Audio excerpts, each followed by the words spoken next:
छोटे से गांव में काफी कम आबादी रहती थी। वहाँ के लोग काफी कम पढ़े लिखे थे। गांव में एक स्कूल तो था, परंतु लोगों में जागरूकता की कमी के कारण बहुत कम बच्चे ही उस स्कूल में पढ़ने आते थे। गांव में ज्यादातर किसान रहते थे। इसी गांव में सतिया नाम का एक किसान रहता था, जिसका बेटा दीपक गांव के स्कूल में 12वीं कक्षा में पढ़ता था। अरे बेटा, अब तुम्हारी 12वीं की परीक्षा होने वाली है, उसके बाद क्या सोचा है? 12वीं के बाद पढ़ाई की कोई सुविधा नहीं है। पिताजी, 12वीं के बाद मैं शहर पढ़ने के लिए जाना चाहता हूँ। मेरा एक दोस्त भी आगे पढ़ने के लिए शहर जाएगा। सतिया ने बेटे की पढ़ाई के लिए कुछ पैसे जोड़ रखे थे। दीपक आगे पढ़ने के लिए शहर चला गया। उस गांव में एक रेलवे स्टेशन भी था, जिस पर इक्का दुक्का ट्रेनें ही आती थी और बहुत कम लोग ही शहर से बाहर जाते थे। एक दिन गांव के कुछ बच्चे स्टेशन के पास खेल रहे थे, तभी स्टेशन पर ट्रेन आकर रुकी और कुछ देर में रवाना हो गई। वो बच्चे ट्रेन जाने के बाद आपस में बात करने लगे। अरे भीमा कहाँ गायब हो गया? अभी तो वो हमारे साथ ही खेल रहा था, बस बॉल लेने ट्रेन की पटरी की तरफ गया। काफी देर खोजने के बाद भीमा नहीं मिलता। भीमा के माँ बाप बहुत परेशान होते हैं। अरे मेरा बच्चा कहाँ चला गया? तो सभी दोस्तों के साथ स्टेशन के पास खेल रहा था, तो आके वहाँ से कहाँ गायब हो गया? तभी उसके साथ खेल रहे बच्चों में से एक बताता है, हम लोग सब स्टेशन के पास ही खेल रहे थे, तभी अचानक ट्रेन आकर स्टेशन पर रुकी। इतने में भीमा गेंद लेने के लिए पटरी की तरफ भागा, फिर न जाने क्या हुआ, वो वापस ही नहीं आया। ट्रेन तो 5 मिनट बाद वहाँ से रवाना हो गई, पर भीमा कहीं नहीं मिला। सारा गाँव उस बच्चे को ढूंढकर परेशान हो जाता है, पर वो कहीं नहीं मिलता। इसी तरह कुछ दिनों बाद एक और बच्चा स्टेशन के पास से ही गायब हो जाता है। गाँव भर में इस बात की चर्चा होने लगी। भैया, ये सब क्या हो रहा है? ऐसे बच्चों का गायब होना चिंता का विषय है। आखिर स्टेशन के पास खेलते हुए बच्चों में से ही कोई गायब क्यों होता है भाई? और जब वहाँ ट्रेन आती है, उसी के बाद दोनों बच्चे गायब हुए, यानी कि इन बच्चों के गायब होने में उस रहस्यमयी ट्रेन का ही हाथ है। उसी ट्रेन में ही उन बच्चों को अगवा करके ले जाया गया है। ये तो बहुत चिंता की बात है। दो बच्चों का गायब होना कोई इत्तेफाक नहीं हो सकता भैया। जरूर ट्रेन में ही कोई व्यक्ति बच्चों को लेकर गया है, परंतु हम अब क्या करें? हम सभी को अपने बच्चों को स्टेशन की तरफ जाने से मना करना पड़ेगा। भाइयों, कहीं कोई भूत प्रेत हमारे बच्चों को गायब तो नहीं कर रहा ना? अरे भाई, अब तुम और मत डराओ हमें। हाँ, वैसे ही गाँव वाले सब के सब डरे पड़े हैं। गांव के हर घर में इस बात की चर्चा हो रही थी। सत्या के कान में भी ये बात पड़ी, तब उसे भी समझ नहीं आया कि ये सब क्या माजरा है। लोगों ने स्टेशन की तरफ जाना डर के मारे छोड़ दिया। दीपक शहर से छुट्टियों में कुछ दिन के लिए गांव में रहने आया। उसने भी गांव वालों से और अपने पिता से बच्चों के रहस्यमयी तरीके से गायब होने का किस्सा सुना। अरे भाई, मैं ये क्या सुना? गांव से 2 बच्चे किस तरह स्टेशन के पास से गायब हो गए? हमें इस बात की तह तक जाना चाहिए, वरना तो डर के मारे कोई स्टेशन की तरफ जा ही नहीं पाएगा।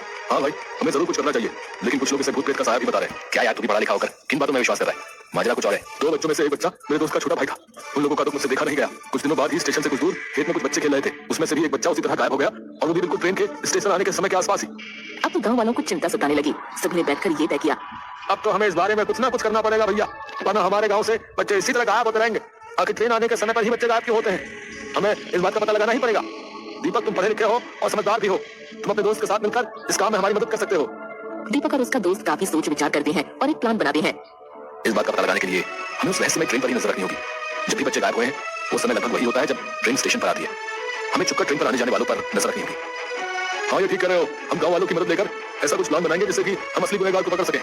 गांव के कुछ जवान लड़के स्टेशन मास्टर के कमरे में छुप कर बैठ जाते हैं और दीपक उन्हें समझाता है। देखिए, आप लोग इस कमरे में छुपकर बैठे, बाहर गांव के 2-3 बच्चों को स्टेशन पर खेलने के लिए छोड़ देते हैं। वो जो भी व्यक्ति है, बच्चों को भी अपना निशाना बनाता है। आप लोग छुपकर अंदर से ही देखते रहना, और बच्चे स्टेशन पर खेल रहे होंगे, मैं ट्रेन के अंदर जाऊंगा। इसी तरह हम उस गुनहगार का पता लगा सकते हैं जो कि बच्चों को अगवा करता है। सभी लोग दीपक के कहे अनुसार कमरे में छिप जाते हैं और बच्चे बाहर स्टेशन पर खेलने लगते हैं। ट्रेन स्टेशन पर जैसे ही रुकती है, उसमें से एक आदमी कंबल ओढ़े बच्चों की तरफ बढ़ता है।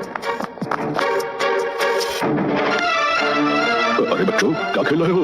ये लो, मैं तुम सबके लिए चॉकलेट लाया हूँ। हेलो। वो व्यक्ति सभी बच्चों में चॉकलेट बांट देता है और उनमें से एक बच्चे को कहता है, सुनो बेटा, जरा मेरा ये बैग अंदर ट्रेन में रखवा दो, तुम्हारा बहुत भला होगा बेटा। बच्चा खुशी खुशी उस व्यक्ति का बैग लेकर उसके पीछे पीछे ट्रेन के अंदर चल देता है। दीपक और उसका दोस्त ये सब दूर से देख रहे थे। वो भी उसी डिब्बे में उन लोगों के पीछे पीछे चल देते हैं। दीपक देखता है कि वो व्यक्ति उस बच्चे के बैग रखने के बाद उसके मुंह पर रुमाल लगाकर उसे बेहोश कर देता है और वहीं सीट पर सुला देता है। ट्रेन में कोई ज्यादा लोग नहीं थे, इसलिए वो व्यक्ति आराम से इस बच्चे को अगवा कर लेता है। ट्रेन चल पड़ती है।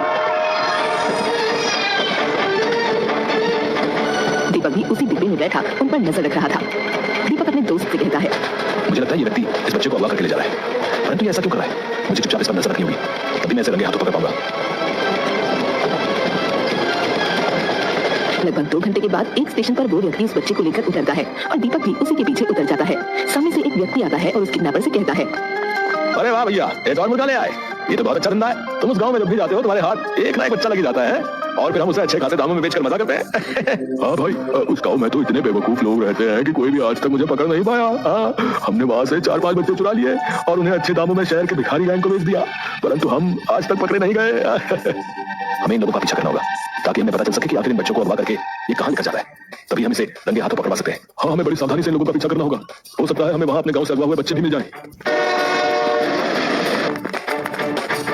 फिर दीपक और उसका दोस्त उन दोनों किडनैपर्स का पीछा करने लगते हैं। उस बच्चे को लेकर वो दोनों लोग एक सुनसान जगह पर पहुंचते हैं।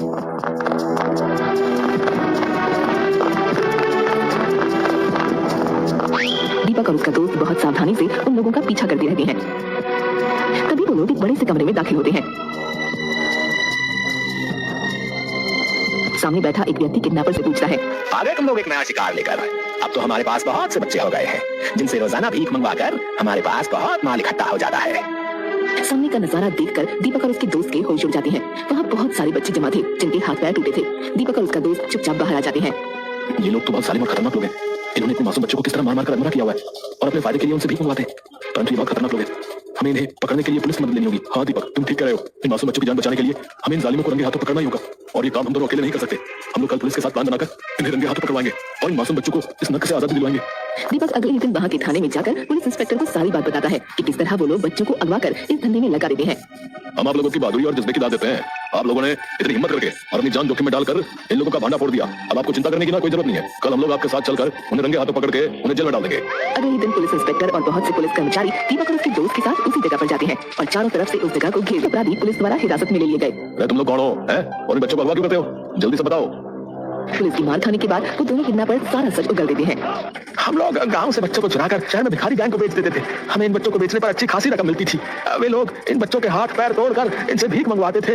ये लोग काफी समय से अपना धंधा चला रहे हैं दीपक। तुमने इन लोगों को पकड़वा कर बहुत अच्छा किया। इन लोगों ने और भी कई गांव के इस तरह के बच्चों को ट्रेन में अगवा किया। जिस गांव की आबादी कम होती थी वहीं के बच्चों को ये लोग निशाना बनाते थे और हम लोग काफी समय से इनकी तलाश में थे, परंतु इनका कोई सुराग हमें नहीं मिल पा रहा था। तुम लोगों का बहुत बड़ी हिम्मत करके इन लोगों को रंगे हाथ पकड़वाया भी।